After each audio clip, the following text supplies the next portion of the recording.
네, 원투펀치 클래식 57회가 돌아왔습니다. 자, 오늘 주제는 장희원님의 주제라고 할 수 있을 것 같아요. 체리온님의 주제죠? 그렇죠. 정확히 체리언님의 주제입니다. 첼시의 구단주가 바뀌었습니다. 토드 볼리로. 이 소식을 들었을 때 과연 어땠을까요, 반응이? 일단 구단이 정상적으로 가동되는 것을 일단 바랬기 때문에 빨리 5월 말까지는 또 결정을 해야 됐고요. 여러 상황이 선수들 주급도 줘야 되고 클럽 라이선스 획득에도 관계가 있죠. 라이선스 및 기타 걸리는 게 많았어요. 그래서 빨리 구단이 일단 정상적으로 가동돼야 되는 상황이었기 때문에 빨리 결정되기를 바랬죠. 그런데 어쨌든 결정이 됐으니까 결정된 거에 일단 환영과 안도가 먼저 들었죠. 저와 우리 임의원님의 클럽에 마침내 체리온님도 이제 가입이 된 거예요. 무슨 클럽이요? 여기는 아메리칸 클럽이거든요. 그렇죠. 미국 자본의 힘을 받아서 지금. 스판 크론키 그리고 페네이 스포츠 그룹 네, 존 헨리. 네. 이제 마침내 토드 볼리 선생님이 오셨거든요. 그리고 또 아예 맡아보지 않았던 구단주가 아니라 야구에서도 LA 다저스를 맡았고 그리고 LA 레이커스 롱구에서 맡았기 때문에 그런 또 경험이 있어서 저희가 좀 유추해 볼 수도 있지 않을까 이런 생각도 들더라고요. 그래서 저도 메이저리그 쪽이나 그쪽 구단주 경영진들의 어떤 성향이나 네. 그런 부분을 잘 모르기 때문에 제가 이제 토드 볼리가 결정이 된 이후에는 이제 메이저리그 전문가인 김영준 해설위원한테 전화를 해서 이쪽 스타일에 대해서 좀 물었죠. 페네이 스포츠 그룹 얘기를 또 같이 비교를 하면서 그 얘기를 하더라고요. 그래서 저는 사실 일단 판단의 근거는 잉글랜드 유수의 신뢰할 만한 언론에 나온 일단 팩트에 기반한 기사들 그런 기사들을 쭉 정리를 좀 했었고요. 그리고 이제 그 상황에서 어떤 식으로 좀 가겠구나라고 그냥 유추해 보는 정도죠. 네네. 네, 팬의 입장에서는 아직은 어떤 방향을 가지고 갈지는 현재까지는 모르는 그런 단계예요. 저는 그냥 딱 듣자마자 LA 다저스도 지금 굉장히 스타 군단이고 LA 레이커스도 지금 르브론 제임스를 가지고 있는 스타 군단이잖아요. 그렇기 때문에 무언가 더 스타 군단을 만들지 않을까라는 첼시 팬들의 기대감이 있지 않을까 이런 생각했어요. 그런 구조하고는 조금 또 성격이 다릅니다. 그러니까 완전히 슈퍼스타들을 영입할 수 있을 만큼 투자가 되려면 그러니까 우리가 제일 좋은 인수자는 사실은 돈 많은 갑부가 물론 FFP 룰이나 이런 게 있지만 맨시티가 됐던 파리가 됐던 최근에 뉴캐슬이 됐던 간에 실시의 로만도마 같은 상황이었죠. 내가 계속 지속적으로 거액의 투자를 해주겠다. 그런데 FFP 룰 같은 거를 좀 벗겨내는 그런 또 시스템은 구단마다 방식은 좀 다르겠죠. 네. 하지만 그런 구단주가 슈퍼스타를 영입하려면 큰 돈을 계속 지불하는 그런 게 사실은 의사결정권도 빠르고 오너가 그냥 딱 결정하면 되고요. 그리고 전체적으로 팬들이 제일 바라는 구도죠. 그런 구도. 근데 정말 잠깐만 정말 솔직한 말씀을 드리자면 저는 그 유럽 축구 그 현지 특히 팬분들이 약간 이율배반적인 게 있다고 생각을 해요. 왜 어떤 이유를 그게 뭐냐면 지금 얘기한 바로 그 내용 때문에 제가 잠깐 말을 하자면 미국 자본은 사실 별로 안 좋아해요. 유럽 그 축구 그렇죠. 전통의 팬들이. 자존심이 있죠. 그것도 그렇거니와 기본적으로 지금 아까 아메리칸 클럽이라고 제가 농담도 했지만은 미국 자본이 들어온 지금 유럽 축구 구단들을 보면 굉장히 이게 미국식 비즈니스 마인드로 운영이 돼서 그렇게 무한정으로 예를 들어 정말 오너 한 사람의 의지에 따라서 막 돈을 투입한다든가 그렇게 하지 않고 오히려 이제 이윤 극대화형 수익 추구형으로 가거든요. 네. 그러니까 오히려 맨체스터 유나이티드 같은 구단은 물론 이제 지금도 돈을 잘 벌기는 하지만 그 버는 돈을 오히려 글레이저 가문이 자신들 빚을 갚는데 갖고 간다고 해서 투자 돈을 주기는커녕 오히려 뺏어간다는 그런 마인드를 팬들이 갖고 있고 사실 리버풀도 선수 매각으로 인한 수익은 많이 벌었었죠. 그간 토레스, 스털링, 수아레스, 쿠티뉴 등등등 그렇긴 하지만 존 헨리 씨가 자신의 사비를 털어서 그런 건 아니거든요. 스탄 크론키 구단주는 돈을 전혀 안 쓴 건 아니지만 그 아스날도 그 토마스 파티라든가 예를 들어 베너 화이트 선수라든가 니콜라 페페 같은 선수를 데려왔으니까 돈 안 썼다고 불만을 터뜨릴 수는 없지만 어찌됐건 이른바 우리가 슈가데디라고 불러왔던 그런 사람들에 비하면은 어쨌든 미국 자본은 그렇게 돈을 쓰지 않고 오히려 여기서 얼마나 수익을 내서 빼갈까를 이제 생각하는 성향이 있어요. 그래서 그런 유형의 자본보다는 그냥 내가 취미로 이 구단을 사랑해서 나는 그냥 돈을 많이 쓸래. 내 사비, 내 지갑에서 막 털어서 그런 사람들을 좋아하는데 이거는 제가 느꼈을 때는 유럽 축구 그 현지 팬들의 좀 이율배반적인 사고예요. 그러니까 뭐냐면은 아니 자신들의 뭐 축구적 전통을 막 사랑하고 뭐 지켜야 된다 그렇게 얘기를 하면서 그냥 슈가데디 같은 유형의 구단주가 와서 무한정 돈 퍼주는 건 또 바라거든요. 그거는 제 생각에는 자기들 하는 대로 그대로 모든 전통을 유지하면서 돈은 돈대로 받았으면 좋겠고 네. 그 마인드는 저는 사실은 좀 이기적인 마인드라고 생각해요. 그러니까 이제 팬들은 아무래도 이제 그런 이율배반적인 마인드들이 두 개가 공존하죠. 진짜 이렇게 투자를 해주는 구단주가 왔어? 우리도 그럼 슈퍼스타를 사주는 거야? 이런 거에 이제 기뻐하는 팬들도 상당히 많기 때문에 그런 이제 구조적인 부분, 사실은 구조적인 걸 따지면 어떻게 보면 뭐 팬의 입장에서는 그러한 진짜 뭐 오일머니 뭐 무슨 머니 그래가지고 완전 그런 분들이 와가지고 싹 뭐 시스템도 비껴 나가는 어떤 구조 만들어 놓고 투자는 계속 해주고 이런 구조를 바라는 팬들도 있지만 뭐 그러지 않은 팬들도 물론 있겠죠. 하지만 어쨌든 그런 것을 대다수의 팬들은 또 자기 사랑하는 구단한테는 또 원하는 팬들이 또 많고요. 뭐 두 번째로 만약에 좋아한다면 역시 미국의 이렇게 스포츠 매니지먼트 그룹들이 좀 있어요. 그런 그룹들은 이제 한 의원님 얘기대로 몇 개 구단들. 그러니까 이번에 그 보글리 씨도 마찬가지지만 이제 다저스는 일대 주주, 실질적인 회장이 월터 씨예요. 마크 월터. 그리고 이 보글리이라는 분은 예전에 그 월터 씨 운영하는 회사에서 구겐하임 파트너스 구겐하임이라는 네. 회사예요. 네. 그 회사에서 일하는 그냥 임원 또 CEO도 같이 맡았고 했던 2001년부터 일했던 분이더라고요. 그런데 이제 어쨌든 이 사람이 사업을 잘하니까 이 월터 씨가 이제 이 사람을 끌고 CEO에도 한번 앉혔었고 뭐 그러다가 다저스엔 20%의 지분을 가지고 있어요. 그래서 김영준 해설위원도 월터는 워낙 이 회장으로서 인지도가 높은데 이 보울리는 인지도가 높지 않다. 그런 정도고 그다음에 이 두 분이 LA 레이커스 지분도 같이 샀어요. 네. 27%를. 그러니까 대주주는 아니지만 어쨌든 27%면 그래도 꽤 많은 지분 아니에요. 그래서 이러한 이제 스포츠 그룹들이 프리미어리그 구단까지 손을 대서 인수를 한 다음에 시스템을 만들어 줄 테니까 그리고 전문 경영진들을 앉혀서 해줄 테니까 그 다음에 우리 신경 안 쓸게 대신 너네들이 그거 갖고 돈을 좀 벌어봐 많이 너네들 번 돈 가지고 그러면 또 다시 투자를 해서 또 잘 운영을 해봐 거기에 대한 어느 정도의 뒷받침을 해주겠다 근데 취미로 하는 기름 부자 아저씨들처럼 사 이렇게 돈 던져주는 건 아니거든요. 철저한 비즈니스화에서 자급자족할 수 있도록 이윤을 추구하는 한 의원님 말대로 그러한 스포츠 그룹이 있고요. 그것보다 약간 더 최악은 난 돈이 있어. 그래서 구단 경영권을 인수를 했어요. 돈 주고 나 돈 있어. 너네들 돈 일단 줄게 써. 그래서 조금 던져줘요. 던져주는데 내가 빌려준 거야.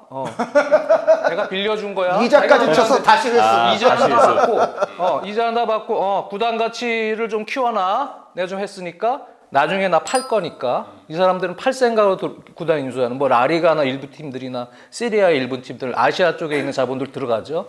그런 사람들 많아요. 그것보다 완전 최악은 맨유 글레이저 같은 사람. 자긴 돈도 없어. 어디서 끌어와가지고 인수한 다음에 금융권도 뭐 예를 들어서 뱅크 오브 아메리카 같은 그 좀 큰 은행 그런 은행에서도 돈을 빌려왔지만 거기 출신이 이제 우드워드잖아요. 금융권 그 사람은 이제 회장에 앉혀. 하지만 거기에는 헤지 펀드도 엄청 많아요. 헤지 펀드는 그냥 사모펀드하고는 좀 달라요. 거기는 그냥 단기간에 투자자들 야 이거 돈 되니까 우리 이런 전략 가지고 있어요. 돈 돼요. 이러면 헤지 펀드들 모이면 그럼 그 사람들은 뭐 주식 공매도에도 참여를 하고 숏, 뭐 롱 다 돈 되는 거 그냥 주식도에서도 벌고 투자할 때는 거의 뭐 금융권이긴 하지만 거의 사채보다는 물론 이자가 좀 적긴 하죠. 이자 엄청 해갖고 빌려주고 단기간에 상환해야 되고 이런 구조예요. 그런 돈 다 해가지고 글레이저는 맨유를 인수를 했어요. 그러면 그 다음에 얼마나 빼가겠어요. 그러니까 거기서 배당금 빼먹고 그다음에 이자 번 돈 가지고 얼마 벌었어 너네. 거기서 이제 이자 낼 거 헤지펀드에도 주고 펀드 주주들한테 또 배당금도 주고 자기도 배당금 먹고 이러면서 운영하는 게 글레이저니 그거는 최악이에요. 그러니까 맨유가 맨날 데모하잖아요. 션 본스 뭐 이런 사람들 주축이 돼갖고 그런 게 이제 최악인데 그나마 이제 첼시는 사실 원래는 2019년 이때쯤에 랏클리프 이렇게 그러시는데 영국에서는 뭐 랏클리프에 랏클리프라고 가깝겠죠. 발음을 보통 하는데 시즌 티켓도 사시는 분이고 근데 엄청 부호예요. 들어오기를 바랬죠. 여러 가지로 또 영국 내 행사력이 강하니까 경기장, 리모델링 사업이나 여러 사업에도 이 사람은 영향력을 좀 행사할 수 있고 그러니까 여러모로 이 사람을 원했는데 이번에 첼시 같은 경우는 토드 볼리 그 컨소시엄을 선택을 할 수밖에 없었어요. 지금 그 랏클리프 씨는 니스 구단에 이미 참여를 해서 했었고 이번에 입찰 과정에 너무 늦게 들어왔어요. 세부 계획 플랜이나 프레젠테이션도 없이 기자들한테 일단 흘려놓고 뭐 해서 이런 식으로 들어와 버린 데다가 또 제시한 것도 42억 파운드 정도니까 비슷한 거예요. 이 보울리 컨소시엄하고.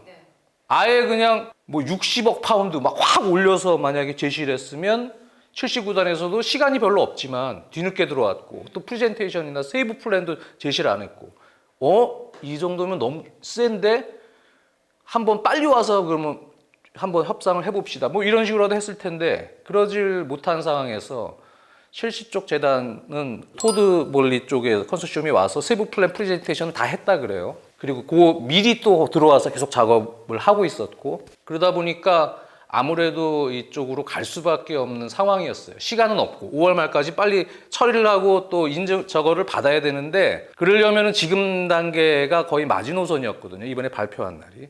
그러니까 그때까지 안 해놓으면 그 절차를 프로세스를 시행하기가 힘들었어요. 그래서 토드 볼리 컨소시엄을 할 수밖에 없었는데 이제 영국 언론들의 그 얘기를 제가 이제 팩트를 조금 보니까 이 사람은 페네이 스포츠 그룹의 어떤 방식을 그대로 좀 따라가는 느낌이 있어요. 그러니까 이번에 컨소시엄에 들어온 사람이 토드 볼리 씨가 일단은 이름하에 컨소시엄으로 들어오긴 했어요. 근데 실질적으로 또 자기 같이 들어온 사람은 마크 월터 씨죠. 이 사람이 이제 LA 다저스 회장이죠. 토드 볼리는 그냥 지분을 가지고 있는 사람, 20% 가지고 있는 사람이고. 그리고 아까 한효님 얘기했듯이 구겐하임이라는 약 344조의 어떤 기금을 운영하고 있는 투자 자문 금융회사라고 합니다. 거기서 역시 같이 일을 하면서 성장을 했었고 이 사람이 거기서 볼리 씨가 2013년에는 LA 다저스 관련 프로그램 송출하는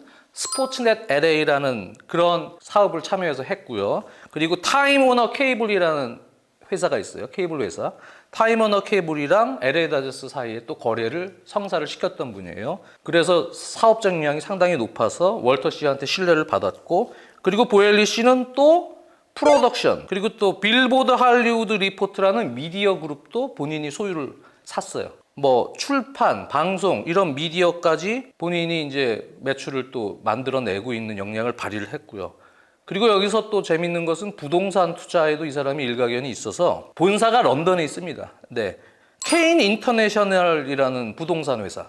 네, 그게 런던에 본사가 있는데요. 그것도 엘드리지와 같이 소유를 하고 있어요. 그러면서 영국의 이번에 컨소시엄에 참여한 조너선 골드스틴 이 사람이 보엘리하고 오랜 기간 친분이 있는 사이라 그래요. 이 사람도 컨소시엄에 들어왔어요. 이거는 이제 세부 플랜을 할 때 부동산 사업가이기 때문에 이 사람도 구단의 어떤 그런 스탠포드 브리지 재개발 사업과 관련된 그 중요하죠. 예, 지금, 그런 부분이 있고요. 스탠포드 브리지가 리모델링이 필요한데 맞습니다. 증축이 필요한데 아마 첼시 팬들이 그래도 조금 기대를 가지실 만한 제가 말씀을 드리자면 토드 볼리가 이미 그 다저 스테디엄, LA 다저스의 그 구장을 이미 리모델링들을 했던 경력을 갖고 있어요. 그러니까 구장 리모델링은 아마 어떻게 하는지 다 알고 있는 사람일 거예요. 그리고 이제 스위스 재벌 51억 달러 정도 자산이 있는 하나로는 한 6조 5천억 정도 됩니다. 한스 요르그 비스. 네, 그 스위스 재벌입니다. 네, 이분도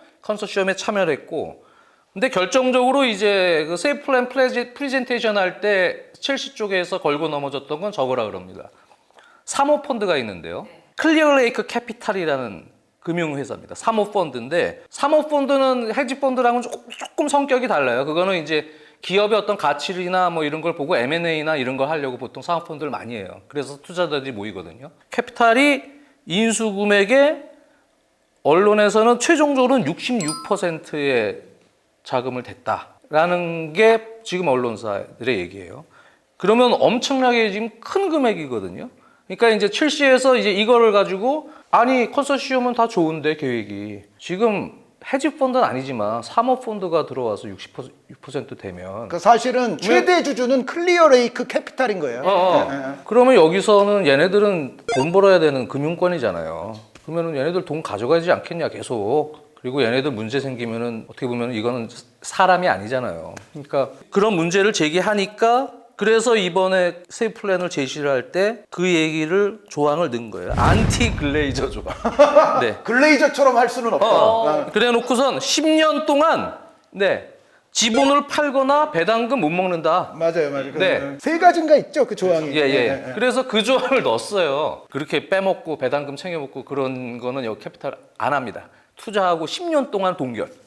네. 근데 10년은 어떻게 될지 모르겠지만 어쨌든 그게 사실은 어떻게 보면은 좀 컸죠. 팬웨이 스포츠 그룹을 이제 얘네들이 추정했다는 이유도 팬웨이 스포츠 그룹 어떻게 잉글랜드 언론들은 또 얘기를 하냐면 이 팬웨이 스포츠 그룹 FSG가 리버풀 가지고 있고 보스턴 레드삭스 가지고 있고 NHL에 이제 피츠버그 펭귄스라는 또 클럽도 가지고 있는데 기본적으로 팬웨이 스포츠 그룹은 존 헨리가 지분이 이제 40%예요. 그 여기도 물론 캐피탈이 있어요. 여러 그 지분이 있는데 이 스포츠 그룹에는 레드버드 캐피털이라는 회사도 있긴 있어요. 사모펀드도. 근데 여기는 지분이 되게 약해요. 약하고 나머지는 되게 많아요, 사람들이. 르브론 제임스도 있고 또 각종 뭐 구단 CEO도 있고 그리고 뭐 자산가들도 있고 그 파트너들이 지분이 되게 많고 다양해요. 그런데 여기도 팬웨이 스포츠 그룹도 뉴 잉글랜드 스포츠 네트워크라는 케이블 위성 방송사를 가지고 있고요. 또 팬웨이 스포츠 그룹 리얼 이스테이트라는 부동산 회사를 또 가지고 있고요. 팬웨이 뮤직 컴퍼니라는 음반 출판 회사를 또 가지고 있어요. 그러니까 이건 뭐냐면 구단이 수익을 내는 시스템은 만들어 주겠다. 그게 뭐냐면 우리는 이런 거 활용해서 그 부가가치를 더 시너지를 낼 수 있는 우린 저 방송, 뭐 출판, 뭐 기타 또 부동산이나 여러 구단의 인프라에 대한 부분 뭐 이런 것까지도 수익을 낼 수 있는 플랜들을 가질 수 있게끔 우리는 모회사들이 다 있어. 너네들은 일단 이거 가지고 운영을 하면 뭐 예를 들어서 팬웨이 스포츠 그룹이다 또는 뭐 얘네다 토드 볼리다 그러면 다저스랑 뭐 레이커스랑 너네 첼시랑 나중에 시너지 내서 무슨 뭐 이벤트 해도 되고 뭐 여러 가지 시너지를 낼 수도 있고 또 이런 보유하고 있는 회사들을 통해서 각종 수익을 또 창출해내기 좀 좋은 구조니까 팬웨이 스포츠 그룹의 어떤 그런 방향성을 여기 컨소시엄도 이 월터 시암과 함께 보울리가 같이 가고 있는 비슷한 구조인 거예요. 네, 그래서 잉글랜드 언론은 대부분 이거는 이제 FSG 팬웨이 스포츠 그룹의 모델을 그대로 갈 것이다라고는 얘기하는데 그런데 그게 이제 똑같이 갈지 안 갈지는 앞으로의 이제 행보에 달려 있는 거예요. 이적 시장에서 효율적으로 영입으로 해서 잘 써먹어서 성적이 좋고 뭐 하면은 구단 가치라는 게 성적이 중요하니까 또 자급자족을 하려면은 챔피언스 리그도 좋은 성적을 내서 상금도 많이 받아야 되고 중계권료도 많이 받아야 되고 이적 시장에서 효율적인 영입 정책 인앤 아웃을 또 잘해서 수익을 또 잘 내야 되고 그런 거를 리버풀은 그래도 잘해왔어요. 그 전에 저 토믹스, 질레트 이 사람은 글레이저나 똑같은 사람이었거든요. 그 사람들도 토믹스도 자기 돈으로 저 인수한 게 아니에요. 그래놓고선 그거 구단 담보해가지고 저거 했다고요. 이자 내고. 그러니까 그런 사람은 아니지만 어쨌든 FSG는 존 헨리 쪽 FSG가 들어온 이후에는 리버풀은 그래도 뭐 클롭 감독 그 전후에서부터는 선수 영입 전체적인 그런 것들을 뭐 이명철 군이 더 잘 알겠지만 상당히 잘한 거예요. 근데 첼시도 그렇게 잘할 거라고는 보장을 못하죠. 네, 그러니까 두고 봐야 되는 부분이고 그리고 이 친구들은 제가 볼 때는 시스템적으로는 자신들이 주체가 된 이런 미디어 그룹 FSG처럼 미디어 그룹을 FSG만큼 이렇게 잘 노하우를 갖고 할지는 잘 모르겠어요. 물론 LA 다저스는 구단 운영을 지금 잘하고 있지만 레이커스 같은 경우는 27%의 지분이거든요. 그리고 이제 이번에는 컨소시엄으로 들어왔고 캐피탈 껴갖고 그러니까 이제 그런 부분에 있어서는 뭐 잘할 수 있을지 뭐 그런 부분에 대해서 최상의 경우라면 리버풀처럼 어느 정도 잘해서 성적도 내고 뭐 구단 운영도 그래도 안정적으로 가게 할 수 있지만 최악의 경우는 모르는 거예요. 진짜. 뭐 캐피탈도 지분을 갖고 있고 했는데 뭐 언제 돌변할지 그게 알겠습니까? 어떻게 될지 또 10년이 어떻게 될지 뭐 그런 상황을 모르기 때문에 여러 가지가 공존하고 있다. 가능성이 일단은 그렇게 생각이 드네요. 뭐 다저스의 월드 시리즈 우승 같은 어떤 성공에 있어서 토드 볼리의 어떤 지분, 운영을 잘했다라기보다는 아무래도 다저스 내에서 토드 볼리가 가진 지분이 크다고 볼 수는 없기 때문에 다저스의 성공은 오히려 프리드먼이라는 또 다른 프런트의 인물을 핵심으로 보는 게 맞다는 기사나 자료들이 많더라고요. 토드 볼리를 다저스 성공의 주역으로 조명하는 건 그렇게 자료를 찾지 못했습니다. 오히려 프리드먼이 좀 더 이 구단의 프런트적인 부분에서는 많이 좀 각광을 받고 있던 인물이었고, 그리고 결국 이 새로운 축구판에 뛰어드는 거기 때문에 현지 팬들이나 혹은 유럽 축구 팬들이 좀 원하는 첼시에 바라는 어떤 프랜차이즈 스타들, 뭐 리스 제임스나 마운트와 같은 자원들은 계속 첼시의 미래가 되기를 많은 팬들이 많이 바라는데, 나오더라고요. 단기간으로는 이제 뭘 그래도 희망을 보여줘야 되니까 단기간으로는 조금 투자를 임팩트 있게 해주고, 네. 거기에서는 이제 이런 첼시의 미래들에 대한 주급 인상, 그다음에 이제 센터백 영입이 시급하다고 하니 그러니 그쪽으로는 좀 투자를 해주고 뭐 이런 걸 바란다라는 것들이 잉글랜드 이제 언론의 기사들이에요. 근데 그러면서 일단 단기간에는 그래도 좀 힘을 보여줘야 되지 않느냐. 근데 아무래도 이제 오너가 그런 기름 부자 형님들하고는 다르게 눈치를 좀 봐야 되기 때문에 어차피 이런 데도 해보지. 근데 그건 상황을 봐야죠.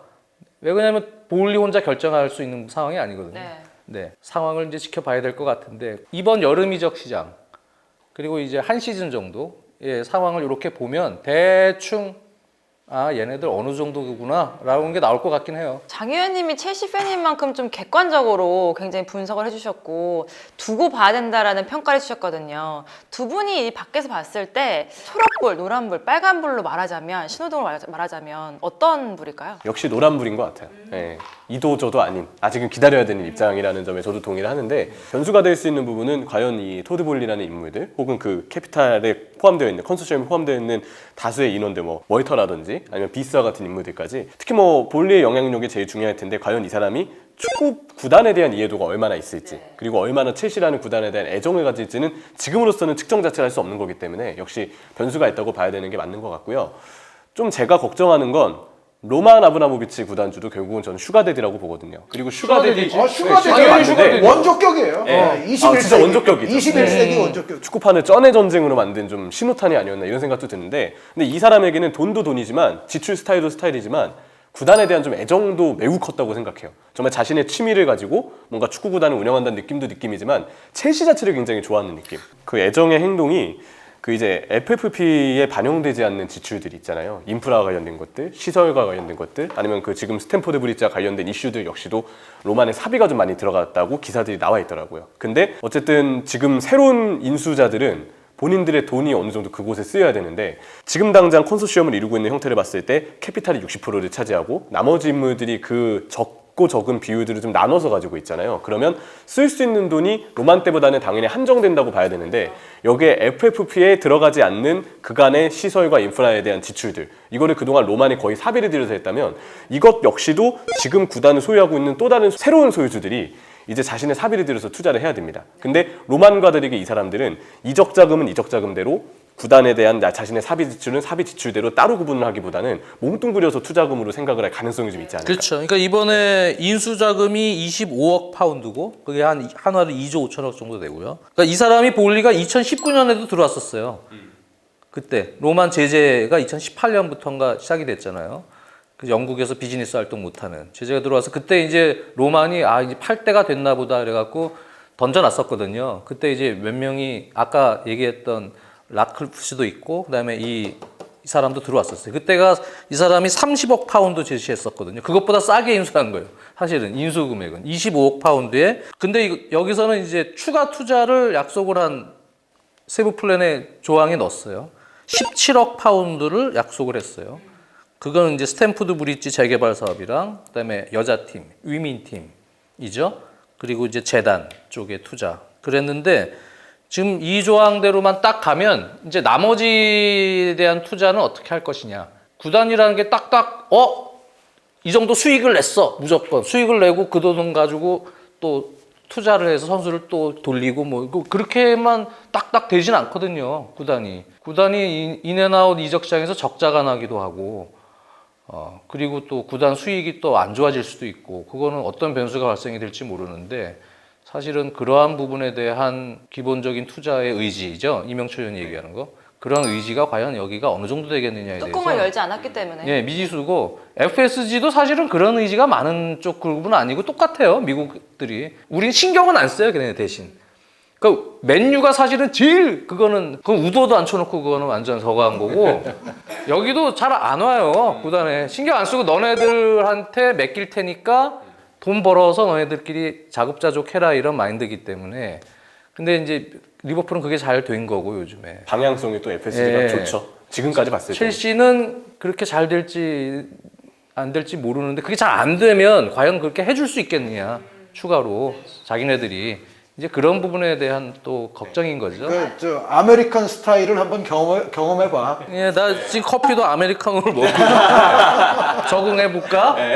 울버햄튼전에 코너 코디에게 동점 실점 허용했을 때 보일리의 리액션을 보고 아 좀 그래도 이 사람이 이 리액션 그대로 애정- 앞으로도 축구에 대한 열정을 좀 가져간다면 이 사람 경기장 와서 팬들이랑 사진도 찍고 네. 뭐 그날 경기장 와가지고 또 선글라스 처음에 꼈다가 뭐 하긴 했어요.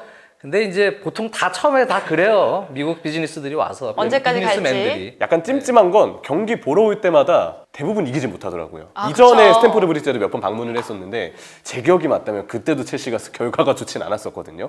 그런 어떤 찜찜한 징크스가 있고 축구에 대한 이해도를 역시 강조를 해야 될 것 같아요. 바클리 봤는데 몸 좋다는 이유로 아 얘는 써야 됩니다 하면서 바클리 재계약을 타진한다든지 아니면 뭐 저 미국의 미래인 풀리식을 첼시의 미래로 생각해서 풀리식을 중심으로 이선을 구성한다 이런 좀 근데 어쨌든 코미디스러운 상황은 중요한 없어야죠. 것은 이 사람이 첼시 팬들이 오너님 우리 뭐 좀 해주세요 그렇다고 오케이 이렇게 할 수 있는 정도의 영향력은 아니라는 거죠. 네네네. 네, 얘기해야 돼요. 뒤에 월터 형님하고도 얘기해야 돼요. 그게 아메리칸 스타일이에요. 다 얘기해야 되기 때문에 의사결정이 빠르진 않다. 약간 연두색에 좀 가까울 수도 있다는 생각은 들어요. 그러니까 아주 뭐 푸르른 뭐 파란색은 아닐지 그렇죠. 몰라도 저도 연두색. 가장 어쨌든 첼시는 지금 인수자를 이렇게 찾은 것은 지금 찾아야만 하는 시기였거든요. 일단 요 문제가 어쨌든 클리어하게 해결이 됐다는 것 자체가 첼시에게는 잘 된 일이에요. 지금 투엘 감독도 계속 어떤 뭐 아주 대놓고 뭐 막 그렇게 얘기하진 않았지만 구단이 휩싸여 있는 이 불투명성,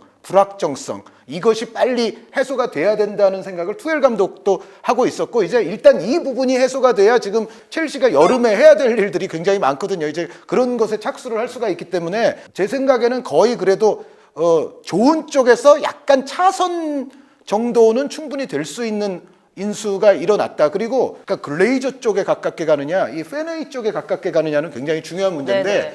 페네이의 성공 사례를 분명히 많이 참고를 할 걸로 여겨지기 때문에 그거는 좋은 것이다. 그러니까 이 페네이 스포츠 그룹이 리버풀에서 했던 것을 보면 뭐 아까 제가 말씀드린 것처럼 뭐 존 헨리가 뭐 사비를 뭐 썼대거나 뭐 슈가데디 같은 일을 하진 않았지만 그러나 그럼에도 불구하고 일단 위르겐 클롭을 데려다 앉혔거든요. 위르겐 클롭을 데려다 앉힌 순간부터 어떻게 보면 리버풀의 오늘날 유럽에서 가장 강력한 팀의 구축의 첫 단추를 아주 잘 끼운 거죠. 그 다음부터 리버풀이 뭐 매각을 또 선수 매각을 잘해서 또 엄청난 돈을 거기서 소득을 벌어들이고 이른바 넷 스펜딩 순수 지출 차원에서는 그렇게 많이 쓰지 않으면서도 정말 요소요소의 클럽 감독의 축구를 더 완성시켜 줄 만한 선수들을 차곡차곡 영입을 함으로써 이제 오늘날의 리버풀이 된 거 아닙니까? 그러니까 제가 봤을 때는 이 페네이 모델을 따른다면 첼시도 이제 뭐 원하는 선수 있을 때 뭐 구단주의 한마디에 의해서 탁탁 가져오고 이러지는 못하겠지만 그럼에도 불구하고 리버풀과 같은 단계를 밟아서 선수단을 잘 만들면 첼시도 충분히 앞으로도 아주 강호의 지위를 유지할 수 있을 거라는 생각은 드는데 다만 여기서 약간 그 리버풀과 좀 차이가 나는 대목은 요건 있을 거예요. 리버풀은 제가 아까 말씀드린 것처럼 토레스, 뭐 스털링, 수아레스, 쿠티뉴 선수까지 아주 잘 팔아서 사실은 거기서 소득을 많이 올릴 수가 있었고 그걸 또 이제 다른 선수들의 영입에 이제 부분 또 재투자를 할 수가 있었는데 첼시는 사실은 지금 당장 선수를 매각해서 그렇게 많은 돈을 벌어들일 수 있을지는 불투명하거든요. 캐파를 1,000억에 잘 근데 또 첼시가 지금 당장 나간다는 선수들, 그 특히 이제 수비 쪽에 안토니오 리디거, 안드레아스 크리스텐센, 여기에 이제 그 세사르 아스필리쿠에타, 그리고 뭐 또 그 선수들 말고도 정리를 또 하려고 마음 먹고 있었던 마르코스 알론소라든가 이런 선수들로 인해서 첼시가 벌어들이는 소득이 있느냐 하면은 또 벌어들이는 소득이 없어요. 네. 그리고 부분적으로 보면은 지금 약간 노쇠 쪽으로 가고 있는 또 그런 멤버들도 있고, 여기에 공격진 쪽에서 또 루카쿠를 앞으로 신뢰할 수 있느냐, 티모 베르너를 신뢰할 수 있느냐, 이런 문제들도 또 아주 폭넓게 걸려 있고, 지에쉬를 신뢰할 수 있느냐, 풀리식을 신뢰할 수 있느냐, 이런 문제들이 아주 포지션별로 굉장히 첼시가 지금 버려놓은, 앞으로 벌려야만 하는 문제가 좀 많은 팀이에요. 그래서 지금 이적을 시켜서 많은 돈을 벌어들이기는 쉽지 않아 보이는데, 또 보강해야 될 포지션은 굉장히 많은 것 같고, 이제 이런 문제들이 조금 걸려 있는 거는 있는데, 다만 근데 첼시가 그럼에도 불구하고 포지션별로 또 그냥 다시 데려올 수 있는 저 임대 보냈던 자원들은 또 좋아요. 그러니까 예를 들어 알만도 브로야라든가, 또 수비 쪽에도 예를 들어 리바이 콜윌이라든가, 암파두 선수, 이선 암파두 선수, 여기에 코너 갤러거 선수, 뭐 괜찮을 법한 선수들이 그래도 여러 명 있어서 그거는 좀 다행이고, 어쨌든 여름에 뭔가 좀 많은 일을 하기는 해야 되는데, 이 미국에서 온 새 구단주 팀이 과연 요거를 이제 잘해낼 수 있을지. 예. 그러니까 이제 잉글랜드 언론은 향후에 그럼 어떻게 될 것이냐에 대한 기사는 상세하게 길진 않지만 대충 러프하게 어떤 정도의 뉘앙스로 얘기를 하냐면, 보울리 컨소시엄 쪽에서는 일단 마리나 그라노프스카이아와 브룩스버그 회장은 기존에 있는, 그러니까 보드진들은 그대로 가기를 원한다. 왜? 이거를 이제 변화를 시켜서, 본인들은 일단 변화시킬 자신도 없을 뿐더러 이쪽 축구들 전문가 집단에 대한 어떤 네트워크 인프라도 자신들은 없기 때문에 기존에 했던 임대 정책도 사실 장기 플랜이었어요. 예? 그래서 피터 캐년 단장부터 시작을 해서 그 이후에 나왔던 에메날로나 구단 쪽에 관여를 했던 그런 분들이 그래도 어느 정도 틀을 만들어서 장기적인 플랜을 제시했던 그 모델들이 있어요. 이제 그 부분을 아직은 진행 단계가 있는 부분이 있거든요. 이제 그런 임대 정책과 관련된 부분도 마찬가지고요.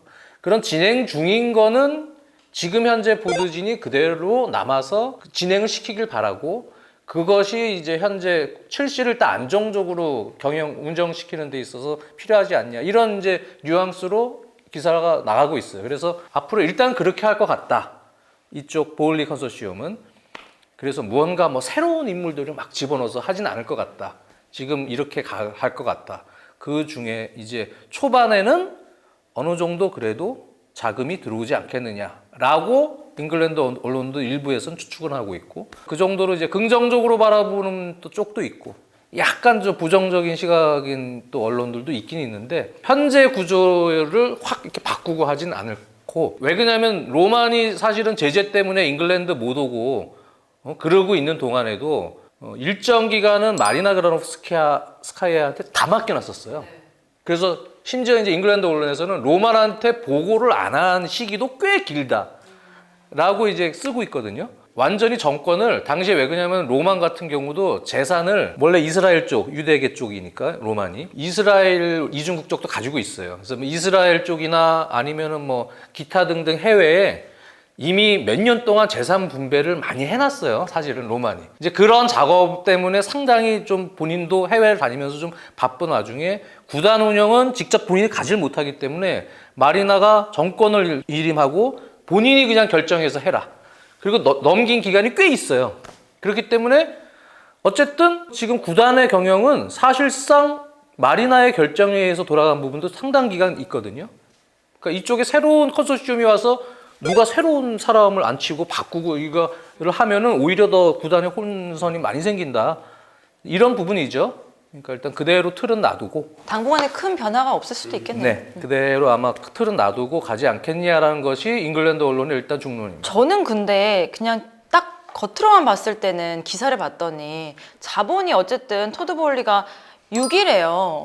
1위가 뉴캐슬이고 2위가 파리 생제르맹이고, 그 다음에 3위가 맨시티고 4위가 라이프치히와 짤츠부르크고 5위가 유벤투스고, 그리고 6위가 토드 보울리기 때문에 저는 그냥 객관적으로 딱 기사만 봤을 때는 오, 자본 많이 들어오나 이렇게 생각했거든요. 그거는 똑같은 거예요. 존 헨리도 자산을 보면 많아요. 그리고 이 사람도 33억 파운드예요. 개인 재산이 많아요. 고올리도 5조 2천억 정도 돼요. 한화로. 개인 자산은 아까 얘기했잖아요. 제가 어디 기업도 가지고 있고 미디어 뭐 부동산 회사도 소유하고 있다. 이런 게 다 자산인 거예요. 이 사람 자산은 있는데 지금의 이 컨소시엄이라는 형태도 그렇고요. 팬에이 스포츠그룹 또 엄밀히 얘기하면 마찬가지지만 캐피탈도 지분이 섞여 있잖아요. 엄밀히 얘기하면 다 사모펀드 그룹인 네. 거예요. 아, 개인 그래서 재산은 스탠 크론키도 많습니다. 상당히 많습니다. 그러니까 여기서는 이제 개인 재산을 이렇게 쓰고 그러진 않죠. 네. 근데 그런 맞아요. 구조적인 부분을 이제 이해하시면 돼요. 그래서 그 개인 재산이 그렇게 중요치는 않다고 봐요. 결국 중요한 거는 구단을 어떻게 운영할지에 대한 방향성과 투자라고 보이는데 제가 보기에도 기존 핵심 보드진 인물들이 잔류되는 방향으로 갔을 때는 노란색 신호가 빨간색으로 갈 가능성은 비교적 더 줄어들 것이다. 네. 새로운 있던 인물들이 너무 많이 입혀진다 그러면 모든 틀이 다 바뀌기 때문에 그건 좀 어려울 거라고 봤는데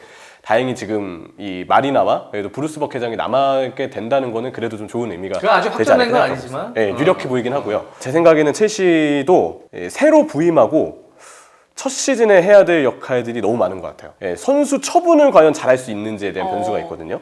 바카요코, 바추아이, 에메르송 복귀 예정이고 지금 스쿼드에 애매한 자원으로 남아있는 말랑사르, 뭐 바클리, 로프터 치크는 물론 조금 더 보고 싶긴 하지만 그리고 풀리시까지 이런 자원들이 몇몇 선수들은 분명 남긴 하겠지만 이주 중에 대다수는 첼시 입장에서는 팀을 떠나야 되는 선수들입니다. 근데 구단이 어쨌든 지금 시점에서 다행히 새로운 소유주가 들어오고 새로운 주체가 들어와서 주인이 바뀌게 되는 점은 시기상 봤을 때 매우 좋은 타이밍에 들어오는 건 맞지만 들어오자마자 해야 될 역할들이 정말 많아요.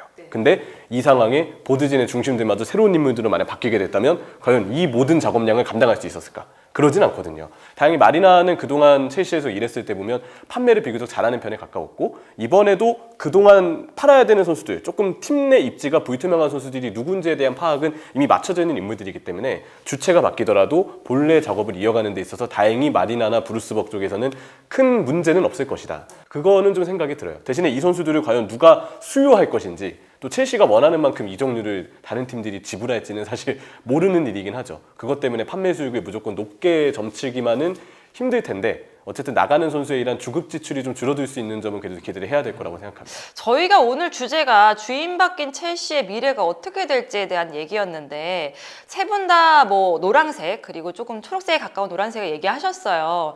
기대감도 분명히 첼시 팬은 있거든요. 그럼 첼시 팬의 대표로서 토드 보울리에게 한마디 하면서 끝내도록 하시죠. 저는 기대하고 있어요. 긍정적으로 보려고요, 최대한. 네, 그래서 기대하고 있고 약간 설레는 것도 있고 어떻게 할까. 아예 또 자산이 없는 분도 아니기 때문에 진짜 이분이 와갖고 또 애정이 생길 수도 있거든요. 애정이 생기면 진짜 최악의 상황은 사실은 자산이 있는 저 CEO와 구단주 주체와 없는 구단 주체는 차이가 있으니까 아예 팀이 이상하게 확 꼬이면 그래도 빌려줄 수는 있거든요.